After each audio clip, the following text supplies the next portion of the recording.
Baik Bapak Ibu sekalian, hari ini renungan kita sudah tiba di kitab Mazmur pasal yang ke-19 ya. Mazmur pasal 19 di Alkitab bahasa Indonesia judulnya adalah Kemuliaan Tuhan dalam pekerjaan tangannya dan dalam Tauratnya. Saya akan bacakan ayat yang ke-9 ya. Ayat yang ke-9 demikian bunyinya, titah Tuhan itu tepat, menyukakan hati. Perintah Tuhan itu murni, membuat mata bercahaya. Nah, Bapak Ibu sekalian, Mazmur pasal 19 seperti judul yang tadi saya sampaikan, itu berbicara melalui Alkitab maupun semesta alam ini mau menunjukkan dan menyatakan kepada kita bahwa Tuhan Allah itu memang ada dan Tuhan Allah itu Tuhan yang maha besar ya. Coba Bapak Ibu sekalian kalau ada waktu sempat merenungkan dan kemudian memperhatikan semesta alam ini dengan isinya, baik itu tanaman atau mungkin hewan-hewan yang kita jumpai, bahkan serangga yang paling kecil ya, dan juga mungkin kita melihat cuaca yang terjadi. Maka kalau kita mau merenung-renungkan, kita tahu bahwa di balik semuanya itu ada satu pribadi yang luar biasa, yaitu Tuhan semesta alam. Bahkan kalau kita memperhatikan tubuh manusia aja, ya kan, wow. Kalau kita mau meluangkan waktu untuk merenungkan dan memikirkannya, kita ini akan menyadari bahwa Tuhan kita itu sungguh ada dan Tuhan itu sungguh besar, ya. Maka itu kita kalau mempelajari tentang semesta alam ini, dan kemudian kita membaca Alkitab, itu akan membuat kita semakin hari akan semakin mencintai Tuhan, Bapak Ibu sekalian ya. Nah, di ayat yang ke-9 ini di dalam terjemahan The Message dalam bahasa Inggris dikatakan gini, God's reputation is 24 karat gold. Jadi dikatakan bahwa reputasi Allah ya disamakan dengan emas murni 24 karat. Ya, dulu waktu saya masih remaja, saya membantu untuk jaga toko jualan emas, saudara ya. Ternyata emas-emas yang dijual di toko di mana saya bekerja itu, Bapak Ibu sekalian, itu karatnya itu kurang lebih ya. Karatnya itu sekitar 16 karat, 17 karat ya. Bahkan ada toko-toko yang nakalan jual emas yang sekarat, saudara ya. Sehingga kalau sudah dibeli dari toko itu sebentar luntur. Nah, Alkitab dengan jelas berkata bahwa Tuhan itu tepat, dalam bahasa Inggrisnya bahwa firman Tuhan itu, reputasi Allah itu seperti emas 24 karat, dan katakan gini, with a lifetime guarantee. Jadi bahwa reputasi Allah itu atau titah Allah di dalam terjemahan bahasa Indonesia itu digaransi seumur hidup atau digaransi sepanjang masa. Sehingga Daud mengatakan dalam terjemahan bahasa Indonesia bahwa firman Tuhan itu kalau kita renung-renungkan itu akan menyukakan hati kita, ya. Dan dikatakan bahwa perintah Tuhan itu murni sehingga membuat mata bercahaya. Nah, Bapak Ibu sekalian, kalau kita ini mau mentaati firman Tuhan, pasti mata kita bercahaya. Bercahaya apa? Bukan karena kita pakai softland yang bisa bercahaya, tapi mata kita bercahaya artinya kita bergembira, bersukacita bahwa titah Tuhan, perintah Tuhan, janji-janji Tuhan itu memang semuanya berdasarkan kasih dan cinta Tuhan kepada kita. Tidak ada titah Tuhan, firman Tuhan, janji Tuhan, Taurat Tuhan yang mau mencelakakan kita. Semuanya diberikan agar kita ini hidupnya bebas, merdeka, dan ngalami kemenangan. Ya, kalau kita yang sudah dianugerahi oleh Tuhan, anak, kita mengerti bahwa kalau kita berjanji kepada anak kita, dan kemudian kita memberikan peraturan-peraturan dan perintah-perintah kepada anak kita. Bukan supaya mereka sengsara, tapi tujuan semuanya itu agar anak-anak kita itu dapat menikmati kehidupan yang berkualitas dan jalan hidupnya langgeng, serta mengalami masa depan yang baik. Kalau kita manusia aja, Alkitab bilang begini, tahu mereka-rekakan yang baik untuk anak-anak kita, lebih-lebih Tuhan Allah. Ya, bukankah kita ini dibuat serupa dan segambar dengan Tuhan Allah? Jadi semua titah Tuhan, bahkan reputasi Allah yang seperti emas 24 karat yang digaransi sepanjang segala masa, itu semuanya tidak ada yang tidak baik.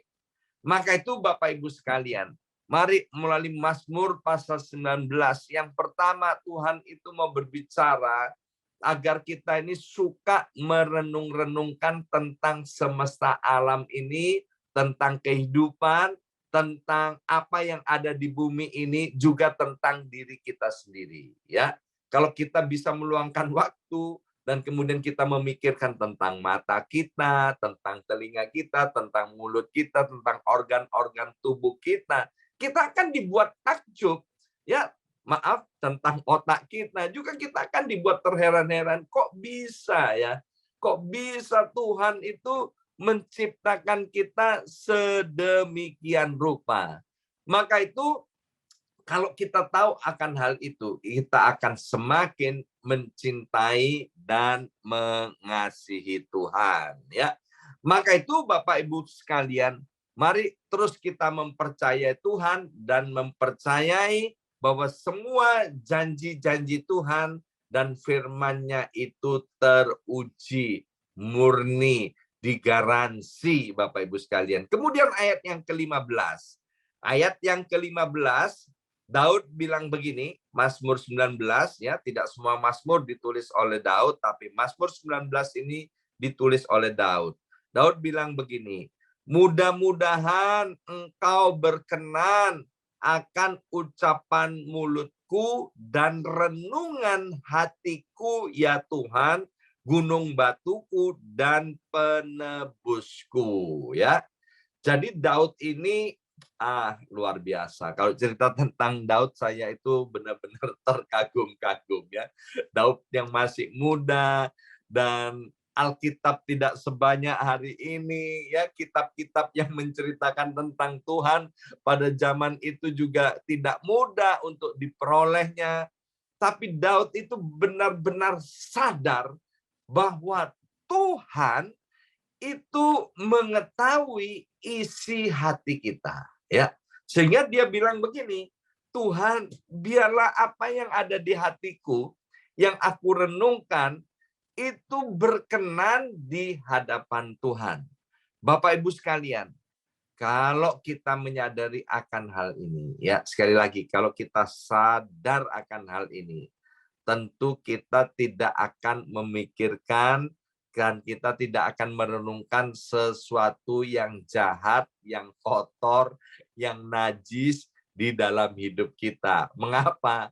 Karena apa yang ada di dalam pikiran kita, apa yang ada di dalam hati kita, semuanya jelas, terang benderang, terbuka di hadapan Tuhan. Bahkan, maaf, ucapan mulut kita yang kita ucapkan terhadap istri kita, terhadap pasangan kita, terhadap anak-anak kita, bahkan maaf, kalau kita ucapkan diam-diam di dalam hati kita, ketika kita marah, kita tidak suka, dan itu semua melukai, itu Tuhan tahu loh Bapak Ibu sekalian ya. Mungkin di rumah nggak ada orang, mungkin di mobil nggak ada orang ketika kita marah, ketika kita mengumpat, ketika kita mencaci maki. Tapi ingat, Tuhan itu ada, Tuhan itu hadir, Tuhan itu maha tahu. Maka itu Bapak Ibu sekalian, melalui Mazmur 19 ini, mari kita sadar tentang keberadaan Tuhan. Kalau kita sadar akan keberadaan Tuhan, maka kita akan hati-hati dengan apa yang kita pikirkan, dengan apa yang ada di dalam hati kita. Kalau kita hati-hati dengan apa yang kita pikirkan dan kita renungkan, maka otomatis apa yang keluar dari mulut ini semuanya ada dari dalam hati, ya. Beberapa waktu yang lalu Bapak Pendeta Agus Lutan menunjukkan kepada saya, ya. Dia menunjukkan sebuah caption ya yang ada di Instagram tentang pendeta top sedunia, ya. Ini pendeta luar biasa, ini top banget, top, jemaatnya jutaan, ya. Hari ini karena sesuatu dan lain hal, ya, maka dia sudah tidak melayani lagi, ya. Kemudian karena sudah tidak melayani lagi, sama organisasinya tidak boleh melayani, maka dia marah. Dan marahnya itu diumbar di sosial media. Kemudian saya bilang sama Pak Agus, ya, Alkitab bilang begini, ya kan, kalau kemudian sesuatu itu dipencet, sesuatu ditekan, maka akan keluar isinya. Waktu keluar isinya kita tahu apa yang ada di dalamnya, ya kan? Jadi kalau kita nggak tahu sesuatu, botol ini isinya apa, ya coba dipencet, seret, keluar, oh isinya teh, oh isinya kopi, oh isinya susu melek, misalnya, ya kan? Nah, hamba Tuhan ini ketika mengalami hal yang tidak baik, dia mengumbar kemarahannya di sosial media. Jadi jemaatnya yang banyak, yang jumlahnya jutaan, ternyata tidak menggambarkan kerohanian daripada seseorang di dalamnya. Saya bilang sama Pak Agus Lutan, wah kalah sama Bu Yongki, ya kan? Bu Yongki ini hebat ketika mengalami hal yang tidak baik, ketika ditekan, mengalami hal yang tidak baik mulutnya ini, ya kan, apa yang keluar dari mulutnya ini tidak ada perkataan-perkataan yang tidak memuliakan nama Tuhan, ya. Kembali kepada Mazmur 19 ini, Bapak Ibu sekalian, Daud yang masih muda, dia menyadari bahwa apa yang diucapkan itu Tuhan tahu. Maka itu dia bilang begini, Tuhan, ya, tolong Tuhan, biarlah perkataanku ini berkenan di hadapanmu. Renungan hatiku ini juga berkenan di hadapanmu. Maka itu Bapak Ibu sekalian, saya mau mengencourage Bapak Ibu sekalian. Kalau ada hal-hal yang tidak rohani, hal-hal yang tidak alkitabiah, yang dikerjakan oleh orang-orang yang menyebut dirinya pendeta, maupun yang menyebut dirinya sebagai leader, please jangan ditiru. Kita harus niru yang baik, niru yang alkitabiah. Karena saya ini kadang-kadang agak gemes dan heran juga. Kok ada ya orang-orang yang menyebut dirinya anak Tuhan, kok suka niru-niru yang jelek, ya kan? Yang jelek ditiru, yang baik malah tidak ditiru, ya. Mari please Bapak Ibu sekalian, kita tiru yang baik, kita tiru aja apa yang ada di Alkitab, khususnya di Mazmur pasal 19 hari ini. Kita harus jaga apa yang kita renungkan, dan kita harus jaga apa yang kita ucapkan, ya. Hari ini kita sudah belajar dari Mazmur pasal yang ke-19 ini, yang pertama, bahwa reputasi Allah, firman Allah itu murni, 24 karat seperti emas dan dapat dipercaya. Yang kedua, kita harus hati-hati dengan apa yang kita renungkan, dengan apa yang kita pikirkan, dan apa yang kita ucapkan. Semuanya Tuhan ketahui, dan Tuhan mau kita itu berkenan di hadapan Tuhan dengan perkataan kita, maupun dengan apa yang kita pikirkan dan renungkan. Seperti Rasul Paulus, ketika dalam penjara, Rasul Paulus bilang begini, ketika dia dalam penjara, dia bilang begini, pikirkanlah semua yang baik, yang suci, yang mulia, yang disebut kebajikan, yang sedap didengar, dan semua yang baik dan memuliakan nama Tuhan. Amin. Mari kita berdoa. Materaikan siap benih kebenaran firman Tuhan, ya Aba, ya Bapa. Biarlah kami semakin mencintai Engkau. Mulai hari ini mau sempatkan buat kami untuk merenung-renungkan tentang betapa baiknya, betapa dahsyatnya, betapa besarnya Engkau melalui firman Tuhan maupun melalui semesta alam ini dan semua ciptaan-Mu. Terima kasih Bapa. Dalam nama Tuhan Yesus kami sudah berdoa. Haleluya. Amin, amin, amin.